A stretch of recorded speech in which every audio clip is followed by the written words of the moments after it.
মেরুদণ্ড নাই, তুমি বেহায়া, তুমি নির্লজ্জ। আমি না, এমনি কইও না, এই বাড়ি ছেড়ে যাওয়া আমার পক্ষে সম্ভব না। তুমি তো আমার একটা কথাও শোনো না। বাপের ভক্তি, পরিবারের ভক্তি বাদ দাও। তারা তোমার কিরকম ভালোবাসে এটা প্রমাণ পাইছো? শত্রুর খাবারের টেবিল থেকে উঠায় দেয় না, তারা তোমার খাবারের টেবিল থেকে উঠায় দিছে। তারা আজকে সব সীমা অতিক্রম করছে।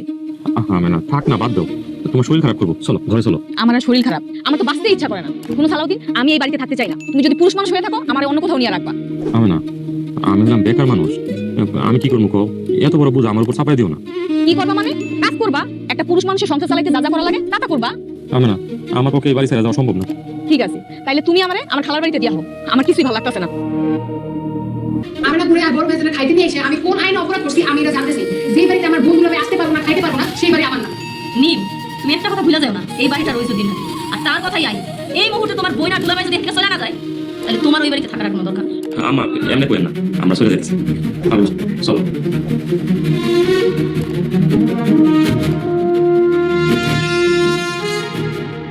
আপনি আমার মাফ করবেন। আপনারও মেয়েতে লাগবে না, আমার নারামে নয়, আমি চলে দিতে বুঝতে।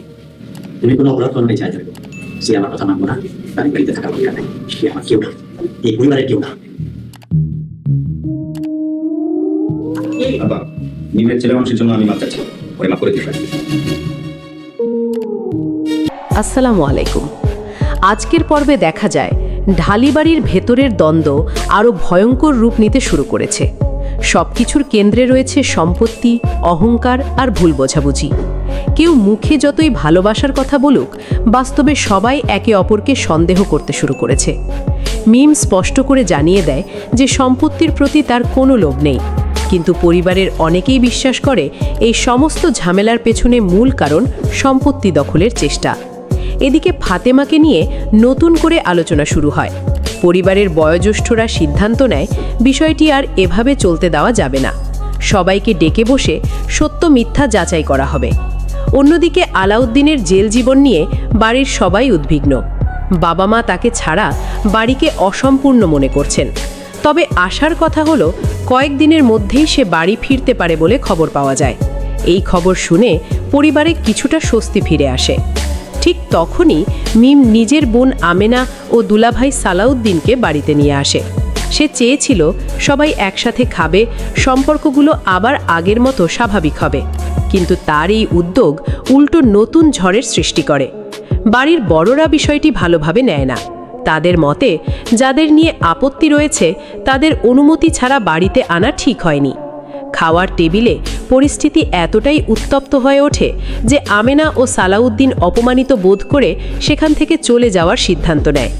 মিম প্রতিবাদ করে জানায় যে বাড়িতে যার আপন মানুষদের সম্মান দেওয়া হয় না, সেখানে তারও থাকার ইচ্ছে নেই। কিন্তু তার কথায় কেউ কর্ণপাত করে না। অপমানের এই আঘাত সবচেয়ে বেশি লাগে আমেনার মনে। সে বুঝতে পারে যাদের আপন ভেবেছিল তারাই তাকে দূরে সরিয়ে দিচ্ছে। নিজের স্বামীকে নিয়ে আলাদা কোথাও চলে যাওয়ার কথা বলতে থাকে সে। কিন্তু বেকার সালাউদ্দিনের পক্ষে এত বড় সিদ্ধান্ত নেওয়া সহজ ছিল না। তবুও স্ত্রীর কষ্ট দেখে সে ভেতরে ভেতরে ভেঙে পড়ে। এরপর ঘটে সবচেয়ে হৃদয় বিদারক ঘটনা। হঠাৎ আমেনার শারীরিক অবস্থা খারাপ হয়ে যায়। প্রচুর রক্তক্ষরণ শুরু হলে সবাই আতঙ্কিত হয়ে পড়ে।